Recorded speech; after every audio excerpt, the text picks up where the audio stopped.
if you don't know anything about psychology, if you've never been to therapy, if you don't, or if you don't have supportive family, feel your feelings. Yep. Feel your feelings.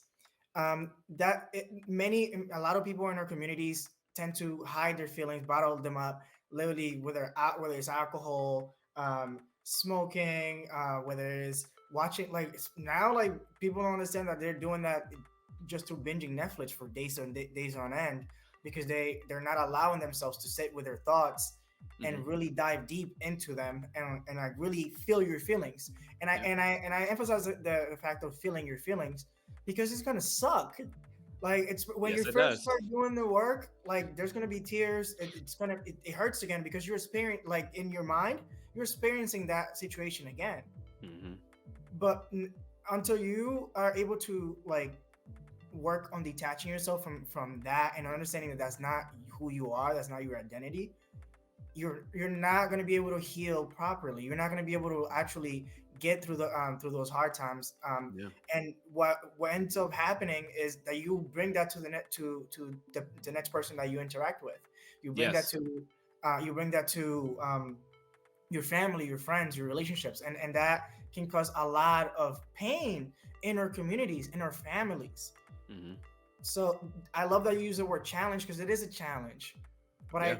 I also challenge you to go ahead, do the work, feel your feelings because nobody else is gonna feel them for you. I, Absolutely. that literally, No, no, you're spot on.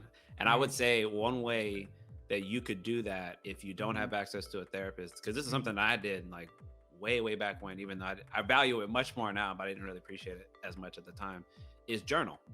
yeah, And when I say journal, you can do it in the traditional sense of I do it in a notebook. You mhm, can do it, we have technology. So like I've done it where I talk to my phone, let it record the text for me. You could, if you really want to, you're really cool. You can video record yourself, whatever, mhm, Snapchat, Instagram, whatever. You can do all these different ways to capture your thoughts and the memories at that time. And I think it's important to Carlos's point, because you want to be able to capture how you felt at that moment in time so that you are able to recall it. So let's mhm, say you can't deal with it at that time, right? Because maybe it's inconvenient, maybe, there's family around, whatever. But if I capture it, I can go back at a later time where I feel a little more comfortable. I can create this space where I can be vulnerable. Now I'm going to go through, I'm going to replay that, or I'm going to reread what I mhm. said. And now I'm going to sit with it. Maybe I even meditate on it if I really want to go deep, Yeah. but I I'm gonna sit on it because I need to understand why I felt hurt, why I felt sad, why um, this person isn't communicating with me, whatever the issues may be.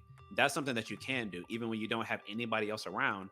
We do have a way to record this information because number one, it helps you externalize how you're feeling, so it's not just going on in your own mind anymore.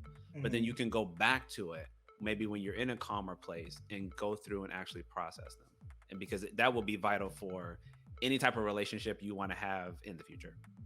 I think it's awesome that you brought up journaling because I myself like I would spend hundreds of dollars on shoes. I would do trips and everything like that, and like I bought myself like super fancy $20 journal on Amazon.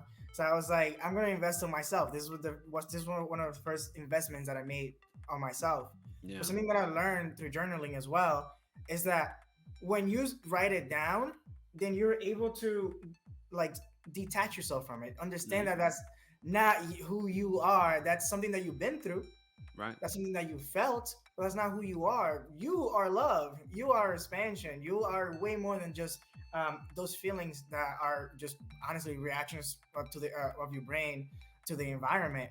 Hmm. Most of the time, Yeah. that's really not who you are. Um, yes, and I know I get it. It's a physical. Emotions are very physical. Like you feel them in your body. Oh So yes. it's hard. It's hard for you to be like, "Wow, how is that not me? I feel this way," but that's not you. You are the servant part of your brain, that the one that can observe those feelings. That's you, and you don't have to act on them. You can just observe them and let them be. And that's Yes. the beauty of writing them down because you can observe it, be like, "Oh, that's what I'm thinking," and like you can make, and then from there you can pivot and make a change. Um, Absolutely.